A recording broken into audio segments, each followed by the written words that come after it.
नमस्कार, एग्जामरी में आपका स्वागत है।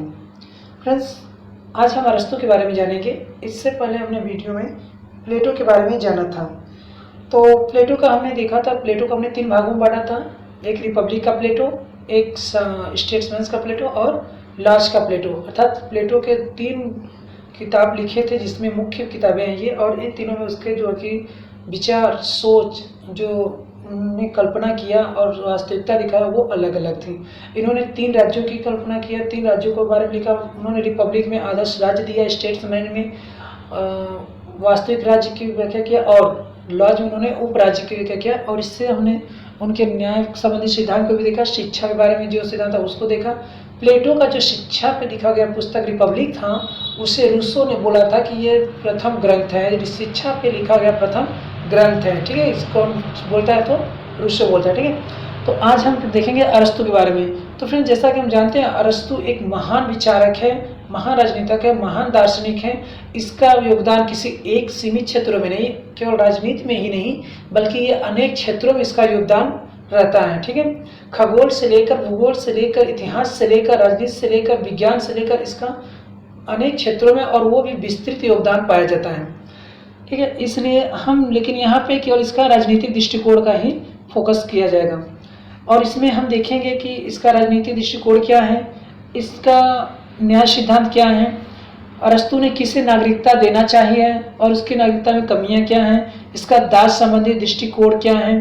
ठीक है, तो ये सब अरस्तू ने संविधान का वर्गीकरण किस प्रकार किया है और अरस्तू का आदर्श राज्य कैसा है, जनसंख्या क्या है, इन सब के बारे में हम इसमें देखेंगे। ठीक है, तो सबसे पहले फ्रेंड्स हम अरस्तू के बारे में थोड़ा सा जान लेते हैं। अरस्तू का जन्म 384 ईसा पूर्व से 322 ईसा पूर्व के बीच में चलता है। अरस्तू का काल क्या है, तो 384 ईसा पूर्व से 322 ईसा पूर्व। अब हम देख लेते हैं कि अरस्तू किस किस का पिता है। तो पहले ये हम जानते हैं कि अरस्तू प्लेटो का शिष्य है। देखिए, लाइसियम का संस्थापक अरस्तू है। राजनीति शास्त्र का पिता अरस्तू है। राजनीति विज्ञान का पिता अरस्तू है। आगमन विधि का जनक अरस्तु, निगमन विधि का जनक अरस्तु, विज्ञानवाद का जनक अरस्तु, संविधानवाद का जनक अरस्तु, विधि के शासन का जनक कौन है, तो अरस्तु है। सीमित शासन का जनक अरस्तु, विकासवाद का जनक अरस्तु, तुलनात्मक राजनीति और तुलनात्मक शासन का जनक अरस्तु, संविधान का वैधानिक वर्गीकरण अरस्तु ने किया है और जीव विज्ञान का जनक अरस्तु। इसी प्रकार वनस्पति विज्ञान का भी जनक अरस्तु माना जाता है। फ्रेंड्स, अरस्तु का एक बहुत ही शानदार स्टेटमेंट है और बहुत ही रोमांचक है। अरस्तु बोलता है, जब अरस्तु को प्लेटो का देहांत हो जाता है और अरस्तु ने जब अपना परित्याग किया, तो अरस्तु को जब दोबारा अरस्तु को भी देशद्रोह का दे करके उसको विष देने का प्रयास किया गया जब राजा द्वारा, तो अरस्तु बोलता है और वो एथेंस से भागते हुए बोलता है कि मैं एथेंस वासियों को दर्शन के विरुद्ध दूसरी बार अपराध करने का मौका नहीं दूंगा। अतः जैसा कि सुकरात के बारे में ज्यादा था कि सुकरात को लोग विष का प्याला दिए, तो वही काम अरस्तु को भी विष का प्याला देने वाले थे। तो ये अरस्तु ने बोला था कि मैं दर्शन के विरुद्ध दोबारा अपराध एथेंस वासियों को नहीं करने दूंगा, और ये कहते हुए वो एथेंस को छोड़ देता है। अरस्तु ने प्लेटो के दर्शन की पूर्ण समीक्षा की और उसके दृष्टिकोण में अर्थात उनके वैचारिक प्रस्तुति में व्यापक परिवर्तन किया। ठीक है, जो प्लेटो का था उसके में उसने बहुत ही परिवर्तन किया और ये अरस्तु प्रखर बुद्धि का छात्र था, मतलब व्यक्ति था। ठीक है, दांते कहते हैं कि अरस्तु बुद्धिमानों का गुरु है। दांते के अनुसार अरस्तु बुद्धिमानों का गुरु है और जॉर्ज कैटलिन के अनुसार अरस्तु विद्या का महानतम सर्वज्ञानी है। ठीक है, फोस्टर महोदय के अनुसार अरस्तु के समान मानव इतिहास में कोई दूसरा बौद्धिक उच्चता से संपन्न व्यक्ति नहीं है। ठीक है, तो ये 3 कमेंट थे 3 विचारकों के द्वारा।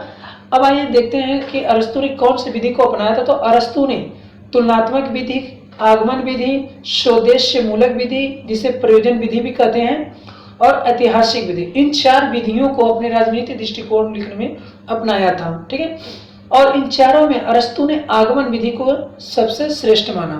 ठीक है, चलिए, ये तो था अरस्तु के बारे में। अब हम जान लेते हैं अरस्तु का। अब हम देखते हैं कि राजनीति में अरस्तु का क्या योगदान है। ठीक है, तो जैसा कि हमने देखा कि अरस्तु ने आगमन विधि का प्रयोग किया था राजनीति में। राजनीति शास्त्र को विज्ञान का स्वरूप देना अर्थात विषय के प्रति वैज्ञानिक दृष्टिकोण देना, ये अरस्तु का ही योगदान है। राजनीति शास्त्र को स्वतंत्र विज्ञान का स्वरूप देना अरस्तु का कार्य था, इसलिए इसे हम राजनीति विज्ञान का पिता कहते हैं। अरस्तु ने पहली बार राजनीति शास्त्र को नीति शास्त्र से अलग किया था। राजनीति शास्त्र से नीति शास्त्र को पहली बार अलग करने वाला कौन विचारक था? तो अरस्तु था। ठीक है। और फ्रेंड्स, आधुनिक राजनीति का विज्ञान का पिता किसे कहते हैं? तो आप जान लीजिए कि मैकियावेली को कहते हैं। ठीक है। आधुनिक राजनीति शास्त्र का पिता मैकियावेली को कहते हैं। क्यों? क्योंकि जिस प्रकार प्राचीन समय पाश्चात्य में अरस्तु ने राजनीति शास्त्र को नीति शास्त्र से अलग किया था, फिर उसके बाद धीरे धीरे क्या हुआ कि राजनीति शास्त्र धर्म शास्त्र के में विलीन हो गया। तो मैकियावेली ने धर्मशास्त्र से राजनीति शास्त्र को निकाल के अलग किया था, इसलिए आधुनिक राजनीति विज्ञान का पिता हम मैकियावेली को मानते हैं। ठीक है। तो राजनीति विज्ञान में यथार्थवाद की स्थापना करने वाला विचारक अरस्तु था। तुलनात्मक पद्धति को प्रभावी बनाने का वाला विचारक कौन था? तो अरस्तु था। शासन के 3 अंगों को प्रभावी स्वरूप देने का कार्य किसका किया था? अरस्तु ने किया था। ठीक है। कौन कौन से? नियामक कार्य, प्रशासनिक कार्य और न्यायिक कार्य। ये 3 कार्य थे किसके? शासन के। ये कौन दिया? तो अरस्तु ने दिया था। ठीक है। जैसे विधायिका, कार्यपालिका, न्यायपालिका के अत्यधिक स्वरूप हैं। भले पूर्ण समान ना हो, लेकिन यही आगे शक्ति पृथक्करण के सिद्धांत का आधार स्तंभ सिद्ध हुआ। कानून की स्थापना संबंधी कार्य करना और कानूनी संरचना को महत्व देना, ये सब उसका राजनीति में योगदान था। संपूर्ण विश्व में कानून की सर्वोच्चता की स्थापना अरस्तु का महानतम योगदान है। क्यों? क्योंकि सांप्रतिक यानी कि समकालीन विश्व में शासक कानून के अधीन ही माना जाता है, जैसा कि अरस्तु ने कहा था उस टाइम। अरस्तु संविधानवाद का जनक है। इसके इस योगदान का प्रभाव वोंदा, क्रोसियस, बेंथम, आइंस्टीन, हॉब्स, लास्की इन इत्यादि विचारकों ने इसको स्वीकार किया और संप्रभुता का भावी विश्लेषण किया था। ठीक है। अरस्तु के संविधानवाद का। अरस्तु प्रथम विचारक है जिसने राजनीतिक संस्थाओं को आर्थिक आधार दिया और शासन के निर्माणकारी तत्व के रूप में अर्थ को महत्वपूर्ण माना, और यही संकल्पना प्रस्तुत संपूर्ण विश्व में शासन का प्रमुख आधार बना है। ठीक है। इससे स्पष्ट होता है कि अरस्तु का योगदान क्या है? राजनीति के क्षेत्र में, राजनीति शास्त्र के क्षेत्र में अतुलनीय है। ठीक है। अरस्तु का सब योगदान क्या है? राजनीति शास्त्र में अतुलनीय। इसलिए मैक्सी कहता है कि अरस्तु राजनीति विज्ञान का प्रथम राजनीतिक वैज्ञानिक है। मैक्सी के अनुसार अरस्तु राजनीति विज्ञान का प्रथम राजनीतिक वैज्ञानिक है, और बार्कर के अनुसार पॉलिटिक्स राजनीति की सर्वश्रेष्ठ रचना है। पॉलिटिक्स की रचना किसने की है? तो अरस्तु ने की है। ठीक है। और इसी को बार्कर बोलते हैं कि जो अरस्तु का पॉलिटिक्स है वो राजनीति की सर्वश्रेष्ठ रचना है। ठीक है। तो ये तो था अरस्तु का राजनीति में शास्त्र में योगदान। अब हम देखते हैं कि अरस्तु का न्याय सिद्धांत क्या था। ठीक है। अरस्तु का न्याय सिद्धांत। अरस्तु ने न्याय सिद्धांत को अपने ग्रंथ रेटोरिक में प्रस्तुत किया है। ठीक है। रेटोरिक में प्रस्तुत किया। पुस्तक का नाम याद रखिएगा कि रेटोरिक पुस्तक में अरस्तु ने न्याय सिद्धांत की विवेचना किया है, अर्थात न्याय सिद्धांत का जो कि बताया है। तो अरस्तु ने न्याय सिद्धांत को 2 माना था, एक सामान्य न्याय और दूसरा विशिष्ट न्याय। सामान्य न्याय वो पड़ोसियों के साथ व्यवहार के लिए बोलता है, और विशिष्ट न्याय को उसने फिर 2 न्याय में बांट दिया है, एक अनुपातिक या वितरणात्मक न्याय और दूसरा सुधारात्मक न्याय। ठीक है। देखिए, न्याय को अरस्तु ने 2 भागों में पहले बांटा, एक सामान्य न्याय और एक विशिष्ट न्याय। अब वो विशिष्ट न्याय को भी 2 भाग में बांट देता है, एक अनुपातिक और वितरणात्मक न्याय और दूसरा सुधारात्मक न्याय को। ठीक है।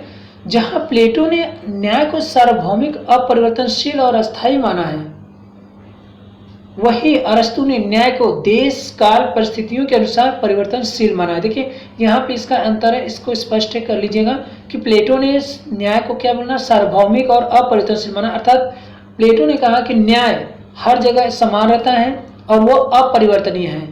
लेकिन अरस्तु ने बोला कि नहीं, न्याय अपरिवर्तनीय नहीं है, बल्कि वो देश काल परिस्थितियों के अनुसार परिवर्तन हो जाता है, अर्थात परिवर्तनशील है।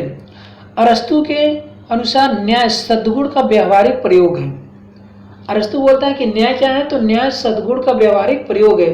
जिसे न्याय की संकल्पना में सामाजिक नैतिकता, कानूनी दायित्व का पूरा निवेश रहता है। ठीक है, अरस्तु की जो न्याय की संकल्पना है उसमें सामाजिक नैतिकता और कानूनी दायित्व का पूरा निवेश रहता है। न्याय और सद्गुण परस्पर पर्यायवाची है। कौन बोलता है? अरस्तु कहता है कि न्याय और सद्गुण परस्पर पर्यायवाची है। जिस व्यक्ति में विवेक है यह उसका सद्गुण है। ठीक है, अरस्तु बोलता है कि जिस व्यक्ति में विवेक है यह उसका सद्गुण है, और जब वह दूसरे व्यक्तियों के साथ व्यवहार करता है तो उसे न्याय कहते हैं। अरस्तु न्याय और नैतिकता में कोई अंतर नहीं मानता, लेकिन अगर इन दोनों में अगर कभी विवाद किया जाए या विवाद हो जाए तो अरस्तु न्याय को नैतिकता से श्रेष्ठ मानता है। ठीक है, पहली बात कि उसने कोई अंतर नहीं माना, नैतिकता और न्याय दोनों को एक ही मानता है, उसमें कोई अंतर नहीं। लेकिन अगर बाई दफे उसमें कभी विवाद हो जाए दोनों में तो न्याय को श्रेष्ठ मानता है। ठीक है, अब चलिए हम देख लेते हैं अरस्तु का सामान्य न्याय क्या है। तो सामान्य न्याय मतलब संपूर्ण श्रेष्ठता से संबंधित है, अर्थात सामान्य न्याय से तात्पर्य संपूर्ण श्रेष्ठता से है। ठीक है, जब हम अपने पड़ोसियों के साथ जो नैतिक व्यवहार करते हैं वही अरस्तु का सामान्य न्याय है। अरस्तु बोलता है कि जब हम पड़ोसियों के साथ जो व्यवहार अपना करते हैं, नैतिक व्यवहार, वही हमारा सामान्य न्याय है। अब विशिष्ट न्याय में क्या कहता है कि जो विशिष्ट न्याय है ये न्याय का ही एक भाग है। जो सामान्य न्याय है उसका ही एक भाग है जिसका संबंध श्रेष्ठता के विशिष्ट पक्ष से है। ठीक है, अर्थात विशिष्ट न्याय क्या है, वो सामान्य न्याय क्या है लेकिन वो श्रेष्ठता से विशिष्ट पक्ष के लिए है। अर्थात व्यक्ति के अन्य व्यक्तियों के साथ प्राय समानता का व्यवहार करता है ना। विशिष्ट न्याय को दो हमने बताया कि उसने दो भाग में बांटा, एक अनुपातिक न्याय और दूसरा सुधारात्मक न्याय। अनुपातिक न्याय को वितरणात्मक न्याय भी बोलते हैं। तो चलिए हम इसको अलग अलग देख लेते हैं। तो वितरणात्मक न्याय क्या है, और ये न्याय बहुत ही इंपॉर्टेंट है, यहाँ से क्वेश्चन अक्सर पूछता रहता है। ठीक है, इसलिए इसे अच्छे से समझिए और भली भांति समझने का प्रयास भी करिए। ये इंपॉर्टेंट वितरण न्याय है। ठीक है, इस सिद्धांत के अनुसार प्रत्येक व्यक्ति को उसकी योग्यता के अनुपात में राज्य द्वारा पद और पुरस्कार वितरण किया जाना चाहिए। ठीक है, लॉटरी सिस्टम का वंश परंपरा के आधार पर पद वितरण नहीं होना चाहिए। अर्थात कोई अगर जो जिसको पद पे बैठा दिया गया है, ऐसा नहीं होना चाहिए कि अब उसके बाद उसका पुत्र ही उस पर बैठेगा या लॉटरी सिस्टम निकाल दिया जाए। नहीं, जिसकी जो योग्यता हो उस योग्यता के अनुसार उसको पद देना चाहिए राजा को। अर्थात राज्य में, राजनीति काल में, राज्य में काल में क्या हो कि जो जिसका जो योग्य हो, जिस योग्य के वो हो, उस योग्य उसका पद देना चाहिए, न कि उसको वंश परंपरागत के रूप में रखना चाहिए। और कहता है अनुपातिक सिद्धांत में कि राज्य और व्यक्ति पारस्परिक संबंधों को मजबूत बनाते हैं। क्यों? क्योंकि पद और पुरस्कार अर्थात लाभों के वितरण में किसी प्रकार का कोई भेदभाव नहीं होता। अगर हम किसी को उसके योग्यता के अनुसार पद देंगे तो इसमें कोई भेदभाव नहीं होगा। इससे राजा और व्यक्ति में क्या होगा, जो पारस्परिक संबंध है वो मजबूत रहेगा। और अरस्तु कहता है वितरणात्मक न्याय में अपने कि भावी न्याय का आधार ये स्तंभ सिद्ध हो जाता है। ठीक है, अरस्तु का जो वितरणात्मक न्याय है ये भावी न्याय का आधार स्तंभ सिद्ध हो जाता है।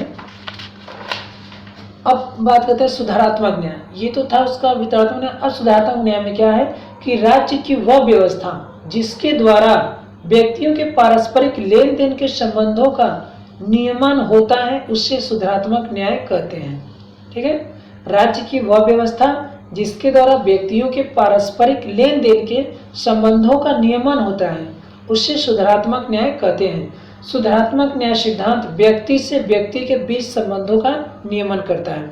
ठीक है, देखिए व्यक्ति से व्यक्ति के बीच संबंधों का नियमन कौन करता है, तो सुधारात्मक न्याय करता है। ठीक है ना, इसको आप ध्यान से रखिएगा।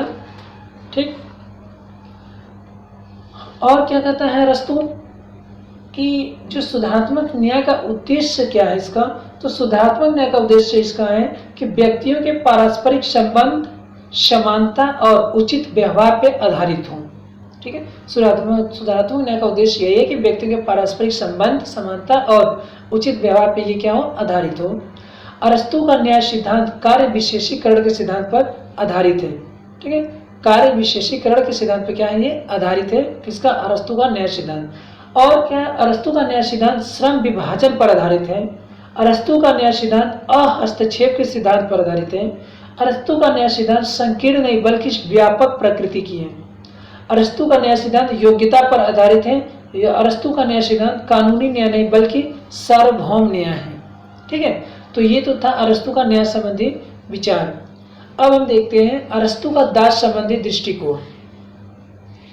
ठीक है, अरस्तु पहला विचारक है जिसने दास के संबंध में प्रभावी दृष्टिकोण को प्रस्तुत किया है। अरस्तु पहला विचारक जिसने दास के संबंध में प्रभावी दृष्टिकोण को प्रस्तुत किया है। अरस्तु कहता है कि दास क्या है, वो प्रकृति की देन है। खैर, इसको हम आगे देखते हैं। अरस्तु के जो दास, अरस्तु के अनुसार दास कौन होंगे, यानी कि उनके क्या क्या लक्षण होंगे। तो देखिए, अरस्तु के अनुसार जो जड़ बुद्धि व्यक्ति होंगे अर्थात जिसमें चिंतनशीलता की प्रवृत्ति नहीं होगी, वैसे व्यक्ति दास होंगे। फिर कहता है कि दास वे व्यक्ति होंगे जो जीवित प्राणी होने के बावजूद भी दूसरे के लिए एक वस्तु की तरह होंगे। ठीक है, जिससे खरीदा और बेचा भी जा सकता है, वो क्या होंगे? दास होंगे। फिर कहता है कि दास वे व्यक्ति होंगे जिन्हें केवल साधन के रूप में प्रयोग किया जाता है, वो व्यक्ति भी क्या होंगे? दास होंगे। ठीक है, वे व्यक्ति भी दास होंगे जो सद्गुण नाम का कोई तत्व उनके अंदर नहीं होगा, अर्थात जिनमें सद्गुण नाम का कोई तत्व न होगा, वैसे व्यक्ति भी क्या होंगे? दास होंगे। ठीक है, और अरस्तु कहता है कि जो व्यक्ति राजनीतिक रूप से गुलामों की श्रेणी में आएंगे, वो भी क्या होंगे? वो दास होंगे।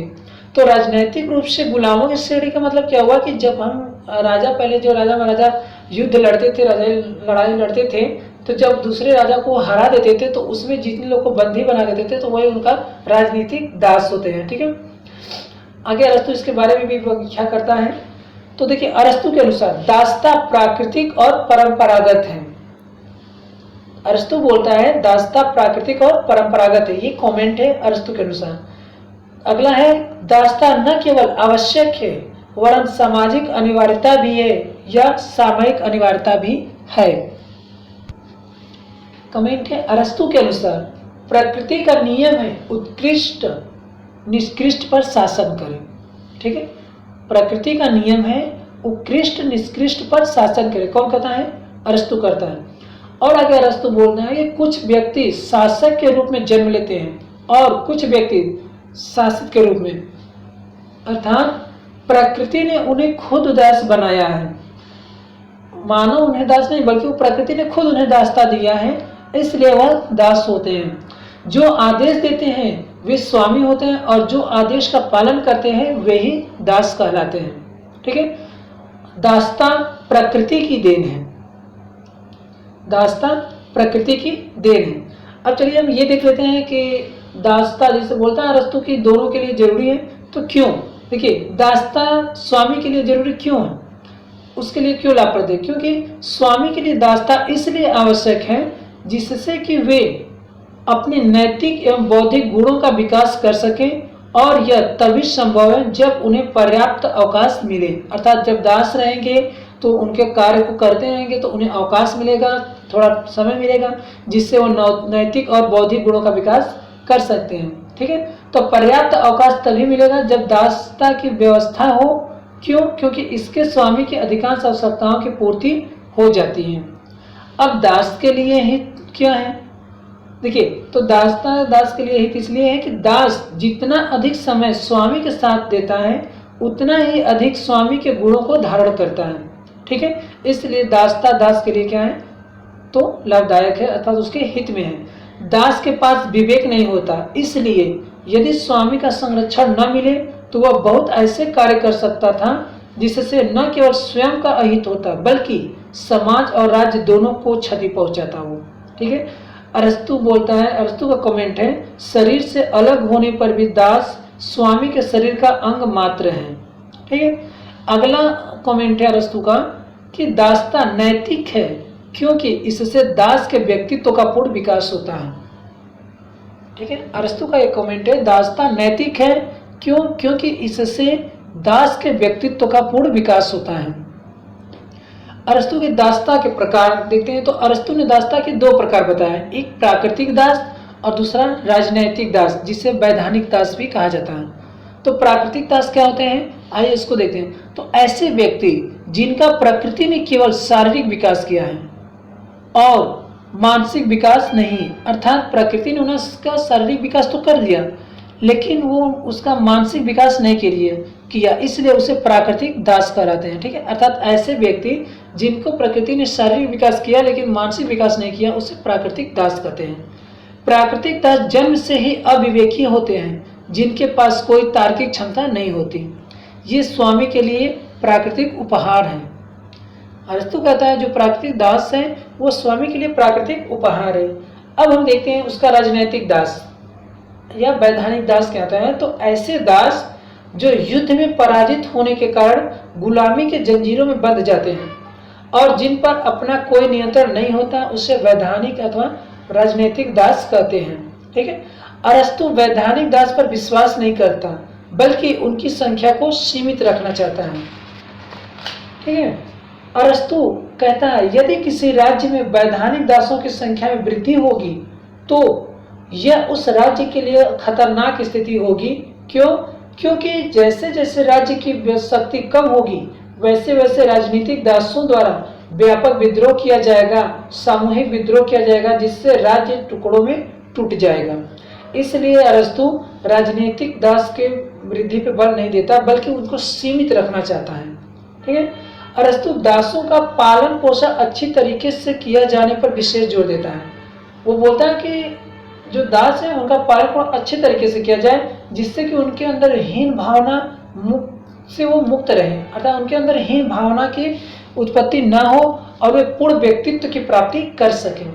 यदि दासों के साथ स्वामी उचित व्यवहार नहीं करता है तो उसे राज्य द्वारा दंडित किए जाना भी चाहिए। कौन कहता है? ये अरस्तु कहता है। अर्थात स्वामी को दास के प्रति अच्छे से व्यवहार करना चाहिए और उन्हें मुक्ति के अवसर और आशा प्रदान करनी चाहिए। ठीक है, अरस्तु बोलता है कि यूनानी कभी दास नहीं हो सकते क्योंकि वे दुनिया के सर्वाधिक बुद्धिमान प्राणी हैं। ये अरस्तु कहता है कि यूनानी कभी दास नहीं हो सकते क्योंकि वे दुनिया के सर्वाधिक बुद्धिमान प्राणी होते हैं। अरस्तु के अनुसार विशेष रूप से दासों को मानवीय बनाने का प्रयास करना चाहिए, जिसके लिए निम्न कार्य स्तर इस प्रकार से हैं। कैसे कैसे हैं? तो देखिए, दासों के साथ सदैव मित्रतापूर्ण व्यवहार करना चाहिए, दासों को नागरिक बनाने का अवसर देना चाहिए, दासों को अधिक संख्या में नहीं रखना चाहिए, नहीं तो अर्थव्यवस्था और सुरक्षा दोनों के लिए खतरा है। दासों को सदैव प्राकृतिक आधार पर स्वीकार करना चाहिए, राजनीतिक आधार पर नहीं। जैसा कि उसने बताया था कि अगर राजनीतिक आधार पर अधिक हो जाते हैं तो राज्य के लिए किस प्रकार वो हानिकारक और खतरनाक होते हैं। ठीक है, मैक्सकी देखिए इस पे बहुत प्रतिबंध करता है। मैक्सकी बोलता है कि जो अरस्तु का दास का समर्थन करने वाली अरस्तु की पुस्तक है उसको सदा सदा के लिए प्रतिबंधित कर देना चाहिए। कौन कहता है? मैक्सी कहता है, अर्थात ये मैक्सी का ही कॉमेंट है, इसको देख लीजिए। दासता का समर्थन करने वाली अरस्तु की पुस्तक को सदा सदा के लिए प्रतिबंधित करना चाहिए। मैकिवेलन बोलता है, मैकिवेलन की दास पशु तो बना दिया जाता है लेकिन मानवता से मुक्त नहीं किया जाता है। ठीक है, आगे देखते हैं कि जो अरस्तु का दास संबंधी उसका निष्कर्ष क्या निकलता है। तो अरस्तु ने प्राकृतिक दासता को सर्वोपरि माना है और उसी का प्रशिक्षण करके नागरिक की श्रेणी में लाना चाहता है, जिससे दासों की संख्या में एक संख्या की कमी हो जाए। ठीक है, तो ये तो था दासता संबंधी विचार। अब देखते हैं अरस्तु का नागरिकता संबंधी विचार कि अरस्तु किसे नागरिक बनाना चाहता है और किसे नागरिक की नहीं देना चाहता है। तो अरस्तु ने अपनी पुस्तक पॉलिटिक्स में नागरिकता के संबंध में प्रभावी विश्लेषण किया है। देखिए, दास संबंधी उसने किस में किया था, ये हमने देखा था कि अरस्तु ने अपना दास संबंधी अर्थात न्याय संबंधी का किस में किया था और नागरिकता किसने दिया। तो हमने देखा कि अरस्तु ने न्याय संबंधी रिटोरिका में दिया था और नागरिकता पॉलिटिक्स में दिया है। ठीक है, तो पॉलिटिक्स के भाग 3 में नागरिकता और संविधान दोनों पर विचार किया गया है। ठीक है, अरस्तु बोलता है ऐसे व्यक्ति नागरिक नहीं हो सकते जो केवल राज्य में निवास करते हैं लेकिन किसी भी प्रकार वो राजनीतिक एवं न्यायिक प्रक्रिया में सम्मिलित नहीं है। अर्थात अरस्तु कहता है कि ऐसा व्यक्ति जो राज्य में तो रहता है, राज्य का निवासी तो है, लेकिन अगर वो राजनीतिक एवं न्यायिक क्रिया में भाग नहीं लेता है, सम्मिलित नहीं होता है, तो वह नागरिक नहीं होगा, उसे नागरिकता नहीं प्रदान की जाएगी। ठीक है, क्यों? क्योंकि अभियोग चलाने का अधिकार भी किसी व्यक्ति को नागरिक नहीं सिद्ध करता, क्योंकि यह अधिकार विदेशियों को भी प्राप्त होता है। ठीक है, इसलिए वो बोलता है और कहता है कि जिन व्यक्तियों की नागरिकता छीन चुकी है या जिसे देश निकाला दिया गया है उन्हें भी नागरिकता नहीं प्राप्त होगी। और कहता है कि राज्य में किसी के पैदा होने से या किसी नागरिक की संतान होने से नागरिकता नहीं मिल सकती, क्योंकि दास और विदेशी भी देश में जन्म ले सकते हैं, इसलिए उन्हें भी नागरिकता नहीं दी जा सकती। ठीक है, अरस्तु कहता है वह व्यक्ति ही नागरिक हो सकता है जो न्यायी रूप से न्याय के प्रशासन तथा राजकीय पदों को ग्रहण करने की प्रक्रिया में सक्रिय रूप से भाग लेता है। ठीक है, तो अरस्तु ने बोल दिया कि जो न्यायिक प्रक्रिया में भाग लेगा वही क्या होगा, नागरिक होगा, अर्थात उसी को नागरिकता प्रदान की जाएगी। तो चलिए देख लेते हैं कि अरस्तु के कौन कौन से नागरिक नहीं हो सकते हैं। यहाँ से क्वेश्चन बनता है और क्वेश्चन आया भी है पीजीटी टीजीटी में कि अरस्तु किसे नागरिक नहीं मानता। तो चलिए देख लेते हैं। दासों को नागरिकता नहीं दी जा सकती। क्यों? क्योंकि उनके पास उनका स्व व्यक्तित्व नहीं होता, विवेक नहीं होता, व्यक्तित्व के विकास के लिए अवसर नहीं होता, इसलिए उन्हें नागरिकता नहीं दी जा सकती। अगला बोलता है कि स्त्रियों को भी नागरिकता नहीं दी जाएगी, क्योंकि उनकी बौद्धिक क्षमता बहुत कम होती है और वे भावनाओं की प्रतिमूर्ति बनकर रह जाती हैं। ठीक है, प्लेटो ने स्त्री और पुरुष को समान माना और बल्कि उनकी कार्य क्षमता को पुरुष से ज्यादा माना, लेकिन यहाँ अरस्तु कहता है कि उनकी बौद्धिक क्षमता बहुत कम होती है और वो भावनाओं की प्रतिमूर्ति में वो बह जाती हैं, इसलिए उन्हें नागरिकता नहीं दी जाएगी। आगे अरस्तु कहता है कि बच्चों को भी नागरिकता नहीं दी जाएगी, क्योंकि उनमें तार्किक बोध का अभाव होता है, और यदि तार्किक बोध का अभाव है तो वो राज्य के न्याय में कार्य नहीं दे सकते, इसलिए उन्हें नागरिकता नहीं दी जाएगी।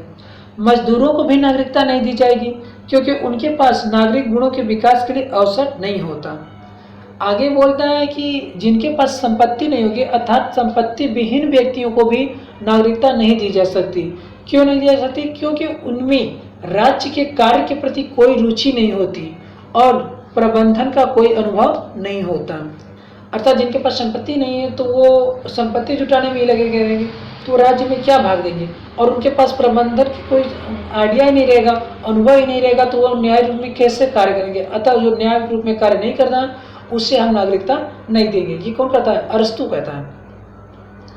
अरस्तु कहता है कि संपत्ति प्राप्त करने के अप्राकृतिक उपाय का प्रयोग करने वाले को भी नागरिकता नहीं दी जाएगी। अर्थात अगर कोई अप्राकृतिक रूप से या अप्राकृतिक रूप से जैसे सूदखोरी, चोरी, भ्रष्टाचारी, इस प्रकार से अगर वो संपत्ति जुटा भी लेता है तो भी उसे नागरिकता नहीं दी जाएगी। आगे कहता है कि वृद्धों को भी नागरिकता नहीं दी जाएगी, क्योंकि वे राज्य के प्रति अपने उत्तरदायित्व के निर्वहन में सक्षम नहीं हैं। ठीक है, अब हम देखते हैं कि अरस्तु की नागरिकता की कमियां क्या हैं। तो नागरिकता की अवधारणा सीमित व संकुचित है। अरस्तु की जो प्रतिनिधात्मक लोकतंत्र में यह संभव नहीं है। नागरिकता का यह दृष्टिकोण धनिक तंत्री व्यवस्था को स्थापित करता है। नागरिकता का यह दृष्टिकोण गुटबाजी को बढ़ावा देता है, प्रवासी नागरिकों के लिए अनुपयोगी है। ठीक है, बारकर महोदय कहते हैं, बारकर जो विचारक है वो बोलते हैं महोदय कि बहुजन सुलभ नागरिकता का नीचा आदर्श, अर्थात बहुजन सुलभ नागरिकता का नीचा आदर्श प्लेटो और अरस्तु के उस भव्य आदर्श से कहीं अधिक मूल्यवान है जो मुट्ठी भर लोगों को ही प्राप्त कर सकते हैं। ठीक है, अर्थात कि वारकर कहता है कि जो बहुजन और सुलभ नागरिकता का नीचा आदर्श है वो अच्छा है किसके अपेक्षा? प्लेटो और अरस्तु के भव्य आदर्श के साथ, जिसमें प्लेटो और अरस्तु में क्या है कि बस मुट्ठी भर लोग के ही हाथ में नागरिकता रहेगी, इसलिए उससे वो कहीं बहुजन सुलभ नागरिकता अच्छा है। कौन बोलते हैं? तो वारकर बोलते हैं। एक बार फिर देख लीजिए कि वारकर के अनुसार क्या है? बहुजन सुलभ नागरिकता का नीचा आदर्श प्लेटो और अरस्तु के उस भव्य आदर्श से कहीं अधिक मूल्यवान है जो मुट्ठी भर लोग ही प्राप्त कर सकते हैं। ठीक है,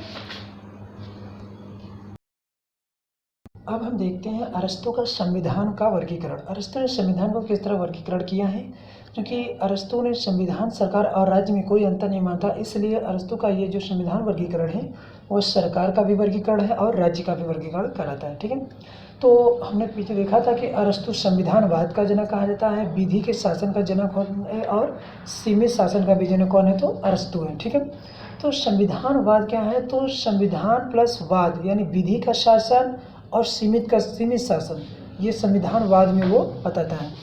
अरस्तु ने अपनी पुस्तक पॉलिटिक्स में संविधान का वैज्ञानिक वर्गीकरण किया है। ठीक है, अरस्तु ने संविधान का वैज्ञानिक अगर पूछ ले परीक्षा में कि अरस्तु का संविधान का जो वर्गीकरण है और वो किस पुस्तक में है, तो पॉलिटिक्स में है। ठीक है, और न्याय को हमने देख ही लिया था। अब संविधान के वर्गीकरण के दो आधार हैं। कौन कौन से आधार अरस्तु ने माना है, तो शासन करने वाले की संख्या और दूसरा विधान माना वो प्रवृत्ति को। ठीक है, शासन करने वाले की संख्या में हम देखते हैं कि जो एक व्यक्ति का शासन होता है, कुछ लोगों का शासन होता है यानी कि अल्पसंख्यक में होता है, और जो होता है कि बहुत संख्यक में शासन होते हैं। ठीक है, तो अरस्तु ने उन तीनों शासन को प्रवृत्ति वाले शासन में वो उत्कृष्ट और निष्कृष्ट में भी बांटा है। ठीक है, जैसे यदि एक व्यक्ति का शासन है और यदि वो ठीक है, तो एक व्यक्ति का अगर शासन है, अगर हम उसको उत्कृष्ट प्रवृत्ति में देखते हैं तो उसे हम राजतंत्र कहते हैं, यानी अरस्तु का वो राजतंत्र कहलाता है प्रवृत्ति यानी उत्कृष्ट प्रवृत्ति में। और यदि हम उसको निष्कृष्ट प्रवृत्ति में देखें तो आताताई तंत्र कहलाता है। और जब कुछ लोगों का शासन होता है, अल्पसंख्यकों का जो शासन है, अगर हम उसे उत्कृष्ट प्रवृत्ति में देखें तो उसे हम कुलीन तंत्र कहते हैं। ठीक है, कुलीन तंत्र कहते हैं। और निष्कृष्ट प्रवृत्ति में देखें तो वही होता है धनिक तंत्र या वर्ग तंत्र। ठीक है, और जब बहुत संख्या द्वारा शासन यानी सभी लोगों के द्वारा शासन किया जाता है तो उसे उत्कृष्ट प्रवृत्ति में संविधान या बहुतंत्र कहा है, पॉलिटी। ठीक है, और यदि निष्कृष्ट में देखें तो उसको अरस्तु ने भीड़ तंत्र या लोकतंत्र कहा है। तो ये संविधान का वर्गीकरण के दो आधार थे, शासन करने वाले की संख्या और प्रवृत्ति के आधार पर। ठीक है, अरस्तु ने राज्य सरकार और संविधान के बीच में कोई स्पष्ट नहीं किया, अंतर नहीं किया है, ये हमने आपको पहले बताया था। इसलिए ये वर्गीकरण तीनों का वर्गीकरण माना जाता है, अर्थात राज्य का भी वर्गीकरण, सरकार का भी वर्गीकरण और संविधान का भी वर्गीकरण होता है। ठीक है, अब देखिए अरस्तु ने संविधान को किस प्रकार परिभाषित किया है उसको हम देख लेते हैं। तो संविधान या पॉलिटी राज्य का एक ऐसा संगठन है जिसका संबंध सामान्यतः राज्य के पदों के निर्धारण से है और विशेषकर ऐसे पदों के निर्धारण से है जो समस्त राजनीतिक मामलों में सर्वोच्च है। ठीक है, तो ये अरस्तु इस तरह संविधान को परिभाषित करता है। अरस्तु ने अपनी परिभाषा में निम्न तथ्यों को समावेश किया। तो कौन कौन से तथ्य हैं इसको पॉइंट वाइज देख लेते हैं। पहला पॉइंट है संविधान राज्य या उनके पदों का संगठन है। दूसरा पॉइंट है संविधान के द्वारा ही सर्वोत्तम सत्ता के निवास को निर्धारित किया जा सकता है। तीसरा पॉइंट है संविधान की यह स्पष्ट करता है कि राज्य का लक्ष्य किस ओर है। अगला है संविधान इसलिए आवश्यक है क्योंकि इसी के आधार पर राज्य का निर्माण और अंत दोनों होता है। ठीक है, अरस्तु ने सर्वश्रेष्ठ शासन राजतंत्र होता है। अरस्तु के अनुसार अरस्तु बोलता है कि सर्वश्रेष्ठ शासन राजतंत्र होता है, लेकिन व्यवहारिक आधार पर संवैधानिक तंत्र को सर्वाधिक प्रभावशाली शासन मानता है। ठीक है, वो राजतंत्र को श्रेष्ठ कहता है, लेकिन अगर हम व्यवहारिक तौर पे देखेंगे तो संवैधानिक तंत्र को सर्वाधिक प्रभावशाली मानता है।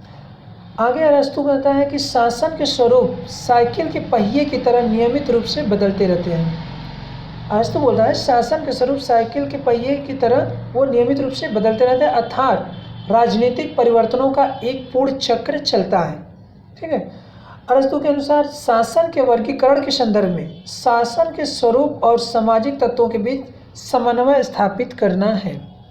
ठीक है, जैसे राजतंत्र के बाद आताताई तंत्र, कुलीन तंत्र जिसको धनिक तंत्र कहते हैं, संवैधानिक तंत्र को वो भीड़ तंत्र या राजतंत्र, फिर उसके बाद तुम पुनः राजतंत्र आ जाता है। ठीक है, अतः जैसे देखिए राजतंत्र, आततायी तंत्र, कुलीन तंत्र, फिर धनिक तंत्र, संवैधानिक तंत्र, भीड़ तंत्र, उसके बाद पुनः राजतंत्र आ जाता है। ये इसका सर्किल है, ठीक है।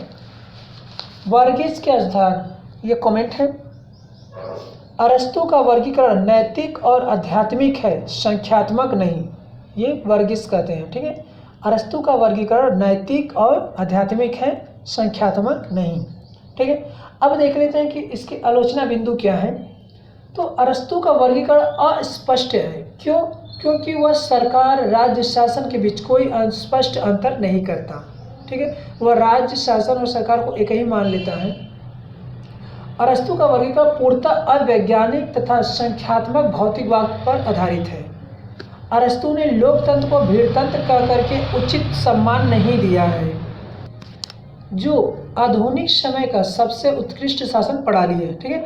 अरस्तु ने लोकतंत्र को भीड़तंत्र का, अब देखिए इस समय वर्तमान में क्या है, लोकतंत्र ही तो सबसे उत्कृष्ट शासन प्रणाली माना जा रहा है, इसलिए इसकी ये सब कुछ आलोचनाएं और कमियां थी।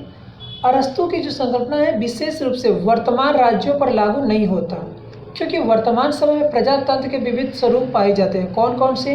देखिए, संसाधनात्मक शासन, अध्यात्मक शासन, एकात्मक शासन, संघात्मक शासन, धर्मनिरपेक्ष शासन, लोक कल्याणकारी शासन, लोकतांत्रिक समाजवादी शासन। ये सब वर्तमान जो विविध स्वरूप प्रभावी हैं वर्तमान में, ये सब लोग शासन के जो कि प्रकार हैं, ठीक है। अरस्तु का शासन संबंधी परिवर्तन चक्र अवैज्ञानिक है, क्योंकि शासन व्यवस्था में क्रमशः इस प्रकार का परिवर्तन नहीं होता, जैसा कि अरस्तु ने बोला, ठीक है। अब देखिए निष्कर्ष क्या निकलता है कि अरस्तु ने से ये स्पष्ट है कि कुछ कमियों के बावजूद भी अरस्तु का वर्गीकरण क्या है, प्रभावी माना जाता है ना। उसकी भले कमियां हैं, लेकिन आज क्या है, वही प्रभावी है। सब लोग अरस्तु के विचारों को एक्सेप्ट कर रहे हैं, लागू कर रहे हैं, ठीक है। गिलक्राइस्ट कहता है कि आधुनिक सरकार के लिए यह वर्गीकरण भले ही अवैज्ञानिक या पर्याप्त नहीं है, लेकिन आज तक जितने वर्गीकरण हुए हैं उन सभी वर्गीकरण के लिए ऐतिहासिक आधार सिद्ध हुआ है। किसका? अरस्तु का जो वर्गीकरण, संविधान वर्गीकरण है, वो ऐतिहासिक आधार पर यही सिद्ध हुआ है, वो भले ही कितनों ही कमियां क्यों ना हो। कौन कहता है? तो गिलक्राइस्ट कहता है। एक बार फिर से सुन लिए गिलक्राइस्ट क्या कहते हैं, इनका कमेंट है, आधुनिक सरकार के लिए यह वर्गीकरण भले ही अवैज्ञानिक या अपर्याप्त नहीं है, अवैज्ञानिक या पर्याप्त नहीं है, लेकिन आज तक जितने वर्गीकरण हुए हैं उन सभी वर्गीकरण के लिए ऐतिहासिक आधार सिद्ध हुआ है, ठीक है। अब हम देखते हैं अरस्तु का आदर्श राज्य। अरस्तु का आदर्श राज्य क्या है, कैसा है? जैसा कि हमने आपको पहले ही बताया था कि जो प्लेटो ने लॉज में उप राज्य को माना था, उसी को अरस्तु ने अपना आदर्श राज्य माना है, ठीक है। अरस्तु का आदर्श राज्य प्लेटो का उप आदर्श राज्य जो कि लॉज में उसने वर्णन किया था। आदर्श राज्य की विवेचना पॉलिटिक्स के 7वें पुस्तक में अरस्तु ने अपने किया है, ठीक। अरस्तु ने अपने पॉलिटिक्स के 7वें पुस्तक में आदर्श राज्य की विवेचना किया है। अरस्तु के अनुसार शासन का उद्देश्य व्यक्ति को उत्तम जीवन प्रदान करना और उनका पूर्ण विकास करना है। अरस्तु के अनुसार शासन का उद्देश्य क्या है? तो शासन का उद्देश्य व्यक्ति को उत्तम जीवन प्रदान करना है और उनका पूर्ण विकास करना है, यही शासन का उद्देश्य है, ठीक है। अरस्तु ने उत्कृष्ट जीवन देने के लिए जिस आदर्श राज्य की विवेचना की है उसकी विशेषताएं हम देख लेते हैं कि उसकी विशेषताएं कैसे हैं। तो पहला पॉइंट आता है मध्यम मार्गी शासन व्यवस्था, ठीक है। मध्यम मार्गी शासन व्यवस्था में अरस्तु क्या बोलता है कि अरस्तु ने शासन के संदर्भ में स्वर्णिम मध्य के सिद्धांत को प्रस्तुत किया, ठीक है। स्वर्णिम मध्य के सिद्धांत, अगर क्वेश्चन पूछ ले कि स्वर्णिम मध्य का सिद्धांत किसने प्रस्तुत किया है, तो कौन किया है? तो अरस्तु ने किया। किसके संदर्भ में किया है? तो शासन के संदर्भ में किया है, ठीक है। स्वर्णिम मध्य का सिद्धांत अरस्तु ने शासन के संदर्भ में किया है। अरस्तु प्लेटो की तरह अतिवाद को धारण नहीं करके व्यवहारिक बुद्धि पर आधारित मध्यम मार्ग का अनुसरण किया है, ठीक है। अरस्तु मध्यम मार्ग या अनुसरण करना ही जीवन को अनिवार्यता श्रेष्ठता बनाना, यही वो मानता है, और ये मध्यम मार्ग ही है जो प्रत्येक व्यक्ति को प्राप्त की सीमा में है। ठीक है। यानी कि मध्यम मार्ग एक ऐसा चीज़ है जिससे प्रत्येक व्यक्ति उसे प्राप्त कर सकता है। इसलिए मध्यम मार्ग को अरस्तु अपनाता है। किसमें? मध्यम मार्ग को शासन की व्यवस्था में।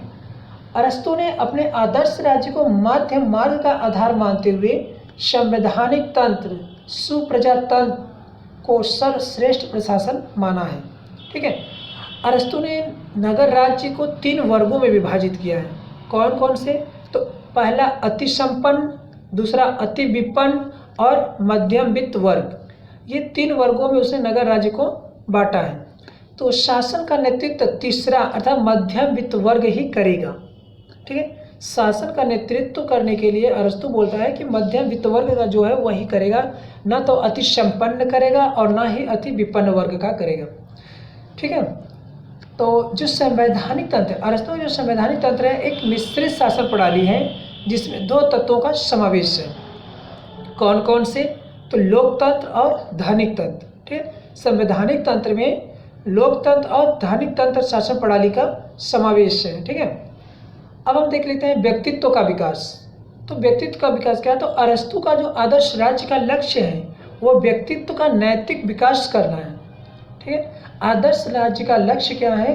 तो नैतिक विकास, व्यक्ति का नैतिक विकास करना है। ठीक है। और शासन का उद्देश्य क्या था? तो उत्तम जीवन प्रदान करना और पूर्ण विकास प्रदान करना। ठीक है।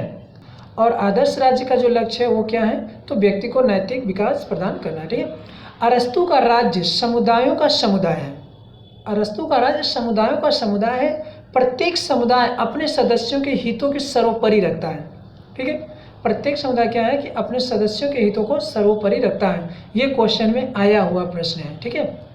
इससे आप ध्यान रखिएगा कि प्रत्येक समुदाय अपने सदस्यों के हितों को सर्वोपरि रखता है। राज्य एक सर्वोच्च समुदाय है जिसका उद्देश्य सर्वोच्च हित साधन करना है और यह हित साधन व्यक्ति के नैतिक विकास के रूप में है। अरस्तु ने नैतिक जीवन को सुधारना राज्य का उद्देश्य निर्धारित किया है। ठीक है। अतः नैतिक जीवन को सुधारना ही राज्य का क्या हुआ है? वो उद्देश्य को निर्धारित करता है। कौन? अरस्तु। अरस्तु का एक कमेंट है कि राज्य जीवन के लिए अस्तित्व में आया और अच्छे जीवन के लिए जीवन में बना हुआ है। ठीक है। यह अरस्तु का कमेंट है। राज्य जीवन के लिए अस्तित्व में आया और अच्छे जीवन के लिए जीवन में बना हुआ है। ठीक है। अच्छा जीवन ही नैतिक जीवन है। कौन कहता है? ये अरस्तु कहता है। ठीक है। और ये तो हो गया। अब देखते हैं कि अरस्तु का कानून की सर्वोच्चता के बारे में क्या विचार करता है अरस्तु। तो अरस्तु ने अपने आदर्श में यानी आदर्श राज्य में कानून के शासन का समर्थन किया और सभी को इसके अधीन स्वीकार किया है। ठीक है। जैसा कि प्लेटो ने रिपब्लिक में क्या किया था कि देखिए, प्लेटो ने रिपब्लिक में जो दार्शनिक राजा था उसको ऊपर किया था, लेकिन उसने क्या किया कि रिपब्लिक के बाद जब आगे बढ़ता है तो उसने क्या किया कि जो शासन है, कानून है, उसको ऊपर किया और शासक वर्ग अर्थात दार्शनिक राजा को कानून के नीचे रख दिया। तो वही है कि अरस्तु ने भी अपने आदर्श राज्य में कानून के शासन का समर्थन किया है और कानून को ऊपर रखा है और सभी को उसी के अधीन कर दिया है। ठीक है। अरस्तु ठीक ढंग से बनाए गए कानून की अंतिम संप्रभुता होना चाहिए, ये अरस्तु विचार करता है। अरस्तु कहता है एक व्यक्ति या कुछ व्यक्तियों का शासन केवल उन्हीं विषयों में सर्वोच्च होना चाहिए जिसमें कानून ने कोई स्पष्ट घोषणा नहीं की है। ठीक है। फिर देखिए इस लाइन को, अरस्तु क्या कहता है कि जो ठीक ढंग से बनाए गए कानून ही अंतिम संप्रभु होना चाहिए। ठीक है। अर्थात जो कानून ठीक ढंग से बनाया गया है तो वही क्या होगा? अंतिम संप्रभु होना चाहिए। एक व्यक्ति या कुछ और व्यक्तियों का जो शासन केवल उसी समय होगा जिसको कानून ने कोई स्पष्ट घोषणा न की हो। ठीक है।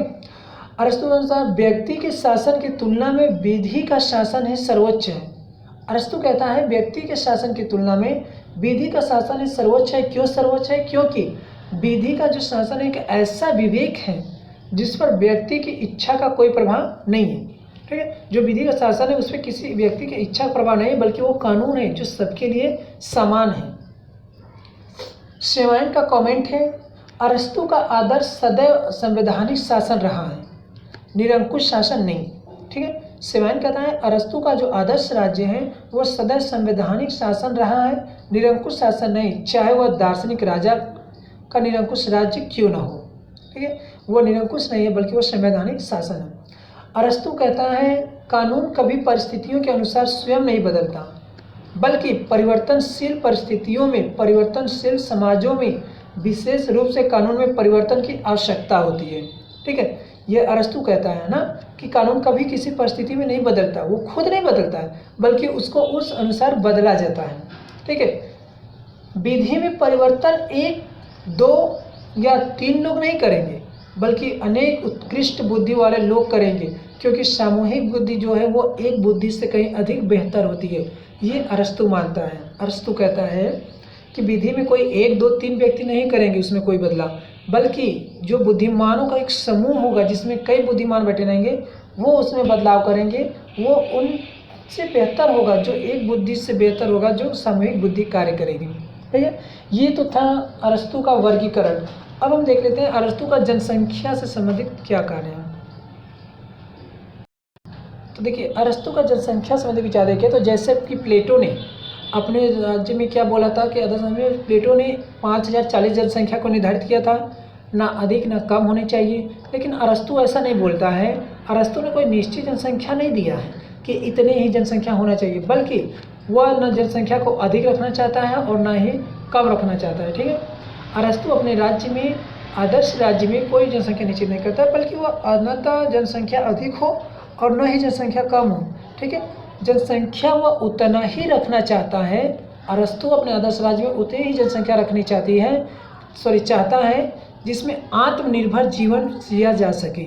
यानी कि उसको हम जितनी जनसंख्याएं निवास कर रही हैं उन्हें हम आत्मनिर्भर जीवन प्रदान कर सकें, उतनी ही जनसंख्या राज्य में होनी चाहिए। कोई निश्चित नहीं है कि 5000 होनी चाहिए, 2000 होनी चाहिए, 8000 होनी चाहिए, 10,000 होनी चाहिए। ठीक है, अरस्तु के अनुसार जनसंख्या का एक निश्चित सीमा से कम होना भी देश के लिए नकारात्मक स्थिति होगी। यदि जनसंख्या सीमा से अधिक हो जाती है तो भी उसके लिए संसाधन की कमी पड़ जाती है। इसलिए आदर्श राज्य की जनसंख्या संतुलन में होनी चाहिए, ना अधिक होनी चाहिए और ना ही कम होनी चाहिए। अगर अधिक हो जाएगी तो उन्हें संसाधन की कमियाँ हो जाएंगी, और यदि कम होती हैं तो वो सीमा से सुरक्षित जो नकारात्मक होगी। ठीक है, अरस्तु के अनुसार राज्य में निवास करने वाली जनसंख्या यदि शिक्षित नहीं है तो वह भी आदर्श राज्य के लिए क्या होगा, विघटनकारी सिद्ध होगा, यानी हानिकारक सिद्ध होगा। इसलिए राज्य को चाहिए कि जनसंख्या को शिक्षित करे, सभी जनसंख्याओं को शिक्षित करे, सबको अच्छी शिक्षा प्रदान करे। ठीक है, ये तो था जनसंख्या संबंधी विचार। अब देखते हैं अरस्तु का प्रदेश की स्थिति कैसी है। तो अरस्तु के अनुसार आदर्श राज्य के लिए भू प्रदेश ना बहुत विशाल हो और ना बहुत सीमित हो, अर्थात जनसंख्या की तरह इससे भी वो उचित ही और संतुलित में मानना चाहता है। यदि वह व्यापक क्षेत्र अगर हो जाता है, अरस्तु बोलता है कि यदि जनसंख्या जो क्षेत्र है, प्रदेश क्षेत्र, यदि वो व्यापक होगा तो उसका रख रखाव एवं प्रशासन संभव नहीं होगा, और यदि वह सीमित भी हो जाता है तो उसमें निवास करने वाली जनसंख्या भौतिक आवश्यकता की पूर्ति संभव नहीं होगी। भू प्रदेश की भौगोलिक सीमा इस प्रकार हो जहां पर दुश्मन सीमा के नज़दीक न पहुँचे और प्रभावी व्यापार हो सके, ऐसी होना चाहिए भौगोलिक सीमा को, अरस्तु बोलता है। ठीक है, अरस्तु प्रदेश में 2 भाग कर देते हैं। एक पहला भाग में वो बोलता है कि ये विशेष बस्ती या नगर स्थापित होगा जिसमें सार्वजनिक देवालय होगा, व्यायामशाला होगा, बाजार व्यवस्था होगा, बंदरगाह होगा, सार्वजनिक स्थापना और पार्क होंगे। ठीक है, और दूसरे भाग में वो बोलते हैं कि प्रदेश की प्रकृति भू क्षेत्र सम्मिलित होता है। ठीक है, अरस्तु ने प्रदेश के 2 भाग बताए। ठीक है, अब अरस्तु का थोड़ा शिक्षा देखते हैं कि अरस्तु शिक्षा पे क्या विचार करते हैं। तो आदर्श राज्य के लिए शिक्षा का मुख्य उद्देश्य केवल चरित्र निर्माण होगा, क्योंकि यह आदर्श राज्य की प्राथमिक आवश्यकता है। ठीक है, उसने बोला कि जो आदर्श राज्य की शिक्षा होगी उसका मुख्य उद्देश्य केवल चरित्र निर्माण होगा। क्यों होगा? क्योंकि जो आदर्श राज्य की है वो प्राथमिक आवश्यकता क्या है, चरित्र निर्माण ही है, अच्छी नैतिकता होनी चाहिए। ठीक है, शिक्षा का स्वरूप बहुमुखी हो जिससे व्यक्ति न केवल एक सुयोग्य नागरिक बन सके बल्कि संपूर्ण व्यक्तित्व को प्राप्त करे, ये अरस्तु कहता है। ठीक है, शिक्षा के माध्यम से अरस्तु सभी नागरिकों के लिए स्वस्थ प्रतिस्पर्धा का विकास करते हैं और शिक्षा अनिवार्य एवं सार्वजनिक प्रवृत्ति की होनी चाहिए, इस पे वो जोर देते हैं। ठीक है, तो ये तो था शिक्षा संबंधी। अब हम देखते हैं अरस्तु का आर्थिक स्थिति विचार क्या है। आर्थिक स्थिति से संबंधित अरस्तु का क्या विचार है। तो अरस्तु ने आदर्श राज्य में इस आर्थिक स्थिति पर विशेष ध्यान दिया है, जिसे अरस्तु ने भू संपत्ति को दो भागों में बांट दिया। ठीक है, पहला व्यक्तिगत भू संपत्ति और दूसरा सार्वजनिक भू संपत्ति। अरस्तु ने आर्थिक तंत्र में साम्यवाद कभी संभव नहीं है। अरस्तु के अनुसार क्या है कि आर्थिक क्षेत्र में साम्यवाद कभी संभव नहीं है, क्योंकि आर्थिक विषमता प्रकृति का नियम है। ठीक है, मतलब अरस्तु कहता है कि जो आर्थिक क्षेत्र है उसमें यदि हम साम्यवाद संभव करना चाहें तो ये कभी संभव नहीं है, क्योंकि आर्थिक विषमता जो है ये प्रकृति की देन है, ये प्रकृति का ही नियम है कि हम उसे चाहकर भी उसको समान नहीं कर सकते। आर्थिक विषमता कभी समाप्त नहीं की जा सकती, बल्कि कम की जा सकती है, जिसके लिए उसने 3 साधन बताया है। ठीक है, जैसा कि अरस्तु ने बोला कि जो आर्थिक विषमता है वो प्रकृति की देन है, प्रकृति का नियम है, हम उसमें कुछ नहीं कर सकते हैं। हाँ, उसको हम कम कर सकते हैं, समाप्त तो नहीं कर सकते, लेकिन उसे हम कम कर सकते हैं, और जिसके लिए उसने 3 साधन को बताया था। पहला है कि भू संपत्ति व्यक्तिगत हो लेकिन उपयोग सार्वजनिक हो, उसका उपभोग क्या हो, सार्वजनिक हो। दूसरा वो बताया कि संपत्ति सामूहिक हो लेकिन उपभोग क्या हो, व्यक्तिगत हो। तीसरा उसने बताया कि विशेष रूप से यदि संपत्ति सामूहिक हो तो उसका भी उपयोग सामूहिक हो। ठीक है, तो उसने 3 बताया। क्या क्या बताया कि अगर संपत्ति व्यक्तिगत होगा तो उसका उपभोग क्या होगा, सार्वजनिक होगा, तब उसको हम कम कर सकते हैं। और वो बोलता है कि यदि संपत्ति सामूहिक है तो यदि उसका हम व्यक्तिगत उपभोग करें तो भी हमें क्या होगा, जो असमानता है उसको कम किया जा सकता है। और ये विशेष रूप से यदि संपत्ति सामूहिक है तो उसका उपभोग भी अगर सामूहिक किया जाए तो भी हम विषमता को क्या करते हैं, आर्थिक विषमता को कम कर सकते हैं। ठीक है, तो ये तीनों साधनों से समाज में परस्पर उपयोग एवं सहभागिता का भाव पैदा होगा और लोग राज्य के विकास के प्रति समर्पित होंगे, ऐसा अरस्तु कहता है। अब देखते हैं राज्य की वर्गीय संरचना। अरस्तु का राज्य वर्गीय संरचना कैसा है, अरस्तु किस प्रकार का वर्गीय संरचना बताता है। तो अरस्तु का राज्य, जो आदर्श राज्य में नागरिकों के लिए 6 प्रकार की आवश्यकता का उल्लेख किया है। अरस्तु ने अपने आदर्श राज्य में नागरिकों के लिए 6 प्रकार की आवश्यकता को उल्लेख किया है और उसी के आधार पर 6 प्रकार के वर्गों का विवरण भी प्रदान किया है, अर्थात विवरण भी वो किया है। और कौन कौन से वो 6 आवश्यकता है उसे देख लेते हैं। तो पहला है भोजन, दूसरा कला कौशल, तीसरा हथियार, चौथा संपत्ति, 5वां सार्वजनिक देव पूजा और 6वां है सार्वजनिक हित का निर्धारण। ठीक है, इन्हीं आवश्यकताओं के आधार पर वह अधोलिखित अर्थात वर्गों के विशेषण किया है, विशेषण बताया कि किसमें क्या होना चाहिए। ठीक है, ठीक है, तो देखिए ये किसके लिए कौन सी आवश्यकता है। देखिए जो कृषि वर्ग है उसको भोजन की आवश्यकता है, जो शिल्पी वर्ग है वो कला कौशल का दिखाएगा, जो योद्धा वर्ग है वो हथियार है, और संपत्ति का होना लगेगा तो व्यापारी वर्ग के लिए जरूरी है, और सार्वजनिक देव पूजा ये पुरोहित वर्ग है। ठीक है, और जो सार्वजनिक हित का निर्धारण किया उसने वो निर्णायक वर्गों के लिए किया है। ठीक है, देखिए अरस्तु ने कृषि वर्ग और शिल्प वर्ग को, इन दोनों वर्गों को नागरिकता नहीं देता क्योंकि वे राज्य के सदस्य नहीं हैं। अरस्तु बोलता है जो कला कौशल वर्ग है अर्थात जो शिल्प वर्ग है और कृषक वर्ग है ये नागरिक नहीं हो सकते। ठीक है, अरस्तु ऐसा कहता है। पुरोहित का कार्य वह वृद्धावस्था में दोनों चाहता है। ठीक है, पुरोहित का कार्य वह वृद्धावस्था में देना चाहता है, अर्थात देना चाहता है। ठीक है, जो पुरोहित होंगे वो वृद्ध होंगे, जो वृद्धावस्था प्राप्त कर चुका होगा उसी को वो पुरोहित वर्ग अर्थात सार्वजनिक देव पूजा में रखना चाहता है। अरस्तु प्रत्येक व्यक्ति को संपूर्ण जीवन के लिए केवल एक ही कार्य करने की अनुमति नहीं देता, जैसा कि प्लेटो ने दिया था कि यदि वो 18 की जो 20 वर्ष में परीक्षा करता है, अगर वो कर गया तो उसको शिल्प वर्ग में भेज देता है, फिर सैन्य वर्ग में दे देता है कि आप जीवन भर सैन्य वर्ग करेंगे, वो उत्पादन वर्ग करेगा और वो शासन वर्ग। तो अरस्तु ने ऐसा नहीं किया कि अगर आप जिस वर्ग में हो आप वही कार्य करोगे, नहीं, उसने अवस्था के अनुसार कार्यों के विकल्पों को उपलब्ध कराया है। ठीक, अब हम अरस्तु के क्रांति संबंधी दृष्टिकोण देखते हैं। तो क्रांति का तात्पर्य यहाँ पे अरस्तु का जो है वो बदलाव है। किसमें बदलाव? शासन, प्रशासन, संविधान, इसमें जो बदलाव है वही क्रांति है। ठीक है, अरस्तु के अनुसार क्रांति का अर्थ है व्यापक संवैधानिक परिवर्तन। है ना।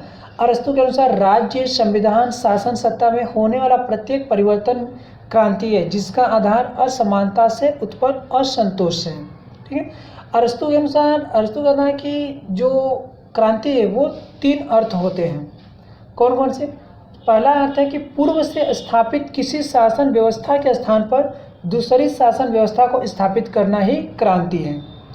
दूसरा अर्थ बताता है कि शासन के मूल स्वरूप में ही परिवर्तन करना नहीं, बल्कि उसके आधारभूत तत्व की मात्रा में परिवर्तन ही क्रांति है। तीसरा बताता है कि शासन व्यवस्था में स्वरूप को अपरिवर्तित करते हुए शासन करने वाले में परिवर्तन ही क्रांति है। ठीक है। तो वैसे तो क्रांति के कई स्वरूप होते हैं। ठीक है। इनके आदर्शवाद प्लस विकासवाद, इसके अरस्तु ने नम्र आदर्शवाद कहा है। आदर्शवाद प्लस विकासवाद को मिला करके नम्र आदर्शवाद बनाता है। कौन? अरस्तु। अब देखिए अरस्तु के क्रांति के स्वरूप देखते हैं कि क्रांति के स्वरूप क्या है। तो संक्षिप्त क्रांति, जिसको हम आंशिक क्रांति भी कहते हैं, ये कैसे होगा? तो ये संविधान के किसी भाग में विशेष बदलाव से उत्पन्न होता है। ठीक है। व्यापक क्रांति, जिसे पूर्ण क्रांति भी कहते हैं, ये कब होगा? तो संपूर्ण संविधान में जब बदलाव होगा तो वह व्यापक क्रांति होगी। हिंसात्मक क्रांति कब होगी? तो हिंसा के माध्यम से संविधान में जब बदलाव किया जाएगा तब उसको हम हिंसात्मक क्रांति कहेंगे। अहिंसक क्रांति कौन है? तो जब संविधान में बदलाव शांतिपूर्ण तरीके से होगा तो उसे हम अहिंसक क्रांति कहते हैं। ठीक है। व्यक्तिगत क्रांति क्या होगा? कि जब शासक में किसी शासक को हटा करके उसका बदलाव कर दिया जाए। ठीक है। यानी शासक को ही हटा के बदलाव किया जाएगा तब वो व्यक्तिगत क्रांति होगी।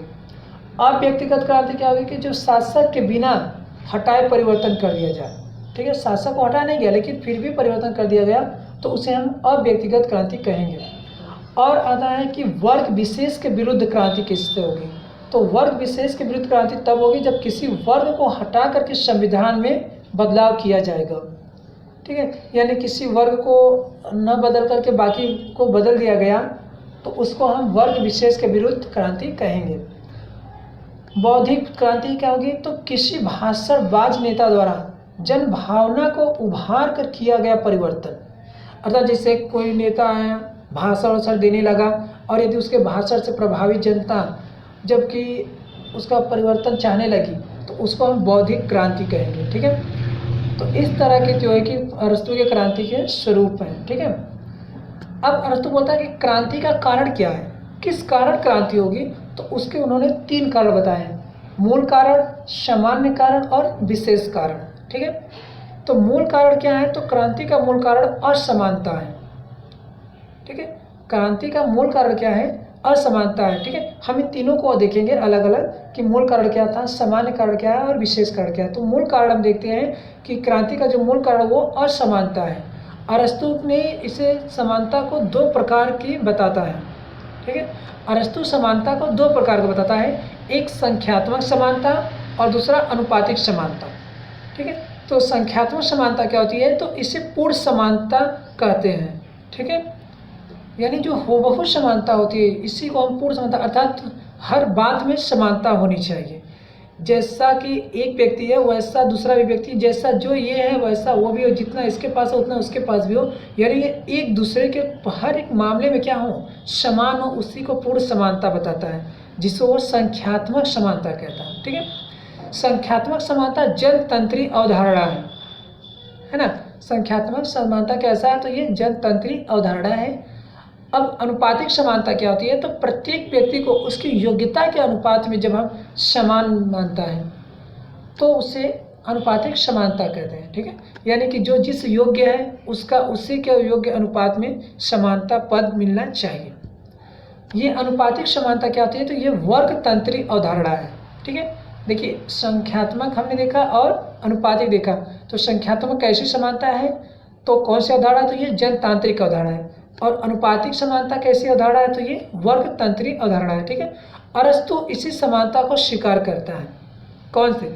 यदि क्वेश्चन में पूछ लिया जाए, प्रश्न पूछे कि अरस्तु किस समानता को स्वीकार करता है, संख्यात्मक समानता, अनुपातिक समानता या इनमें से कोई नहीं या सभी, तो अरस्तु जो है कि समानता में अनुपातिक समानता को स्वीकार करता है।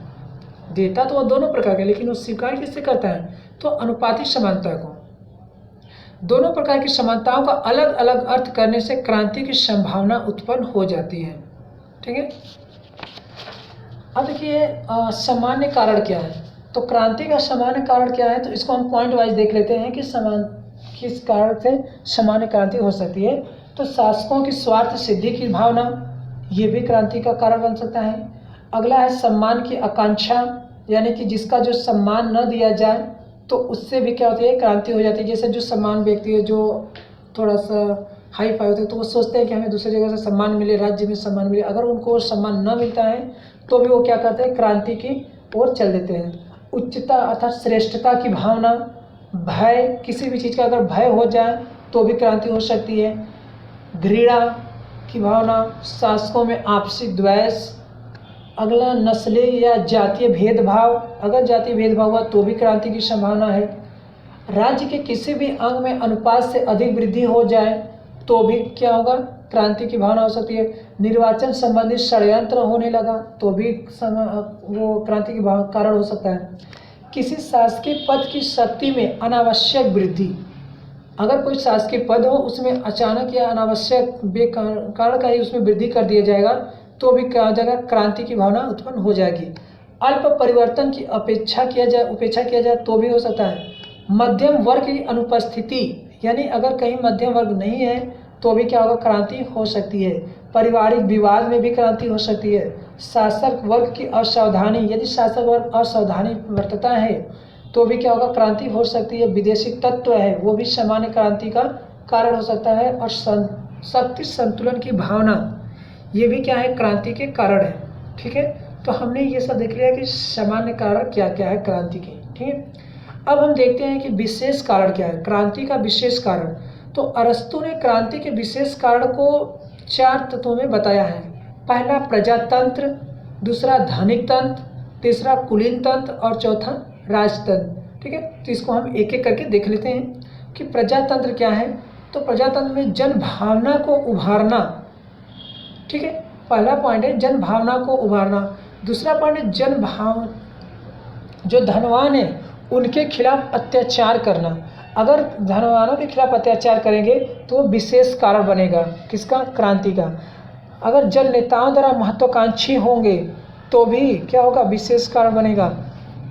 अगला है कि जन नेताओं द्वारा संपूर्ण शक्ति पर अधिकार करना और उनका दुरुपयोग करना। यदि जन नेताओं द्वारा अगर वो संपूर्ण शक्ति पे अधिकार कर ले तो ठीक है, और यदि उनका दुरुपयोग भी करने लगे तो क्या होगा, वो विशेष कारण बनेगा, किसका, क्रांति का। ठीक है, और झूठ बोलने पर भी क्रांति हो सकती है। अगला है धनिक तंत्र। तो क्या धनिक तंत्र में क्या है कि शासकों द्वारा जनता के साथ दुर्व्यवहार, ये क्या है, क्रांति का कारण है, विशेष क्रांति का कारण है। शासक वर्ग में फूट और दलबंदी, ये भी क्या है, विशेष कारण है। ठीक है, कुलीन तंत्र में कैसे होगा, तो पद और प्रतिष्ठा बहुत कम व्यक्तियों तक सीमित कर देना, यानी जो पद और प्रतिष्ठा है वो सभी व्यक्तियों को ना देकर कम व्यक्तियों को ही दे देना, वो भी क्या होगा, कुलीन तंत्र होगा। जैसे देखिए वर्तमान में क्या है, जो वैकेंसियाँ नहीं दे रही है सरकार, जॉब नहीं दे रही है, तो क्या करे, यहाँ पे क्या धीरे धीरे क्रांति उभर रही है। तो वही चीज़ है कि जब प्रतिष्ठा और पद में व्यक्तियों को सीमित कर दिया जाएगा तो क्या होगा, वो कुलीन तंत्र हो जाएगा। तो भी वो क्या होगा, विशेष कारण बनेगा कुलीन तंत्र के द्वारा। शक्तिशाली व्यक्तियों में असंतोष की भावना होगा तो भी कुलीन तंत्र के द्वारा विशेष क्रांति कर दी जाएगी।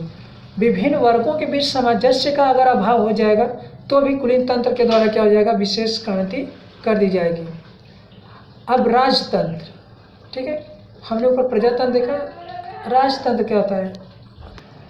तो राजतंत्र कैसे विशेष कारण बनेगा क्रांति के, तो जब शासक द्वारा जनता के प्रति दुर्व्यवहार और घृणा पैदा होगा तो भी क्या होगा, ये राजतंत्र द्वारा क्रांति कर दी जाएगी। किसी प्रमुख व्यक्ति का अपमान होगा जिससे वह षड्यंत्र के संलग्न हो जाएगा तो भी क्या होगा, क्रांति होगी, किसके द्वारा, राजतंत्र के द्वारा। और यदि विरोधी लक्षण वाले पड़ोसी देश का प्रभाव पड़ जाएगा तो भी राजतंत्र के द्वारा क्रांति हो सकती है।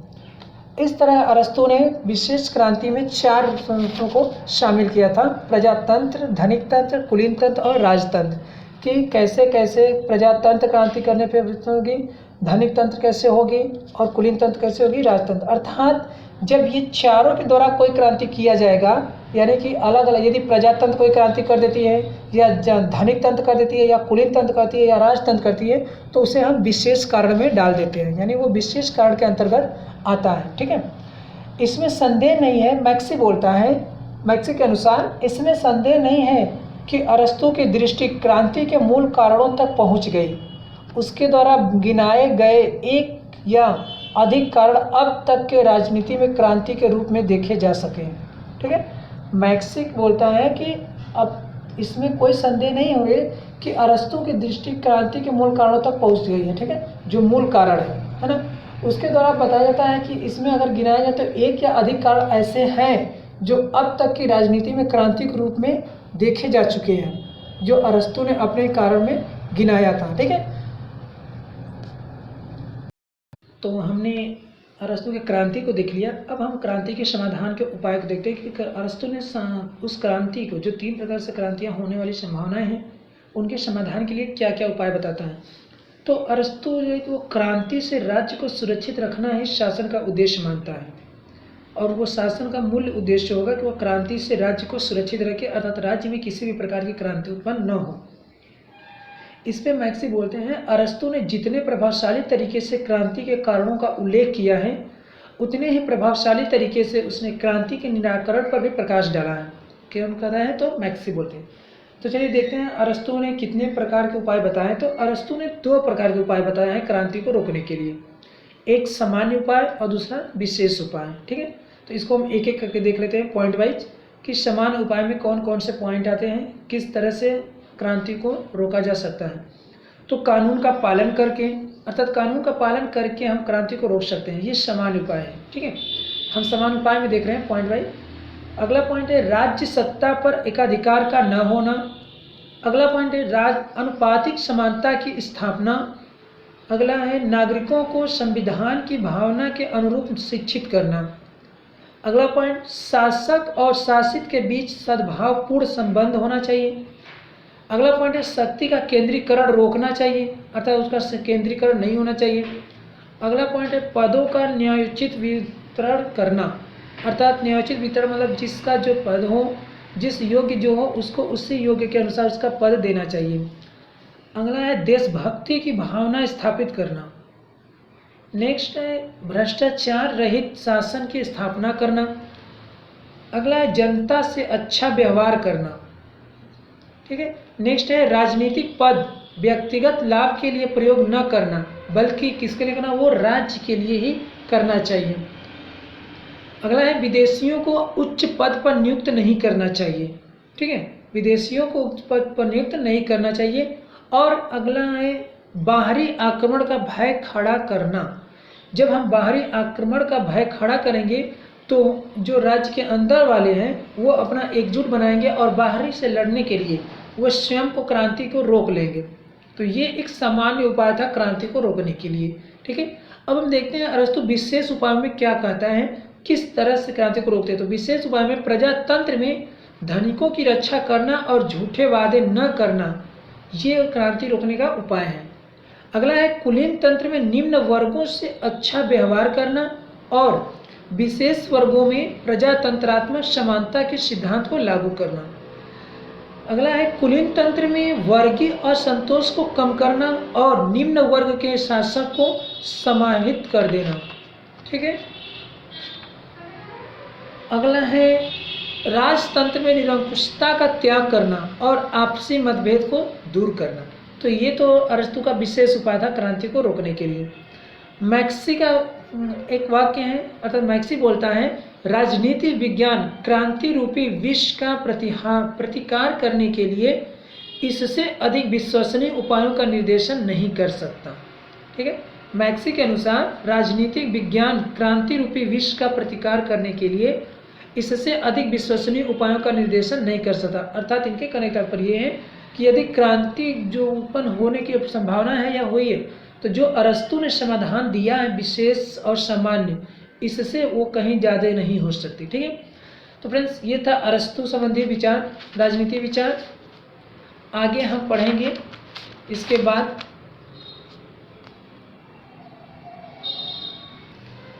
हाफ्स ला क्रूकों का तुलनात्मक अध्ययन। ठीक है, हाफ्स ला क्रूसो को हम एक एक पॉइंट करके तीनों की तुलना करके देख लेंगे। ठीक है, थैंक यू सो मच। अगर वीडियो अच्छा लगे तो इसे शेयर भी करिएगा।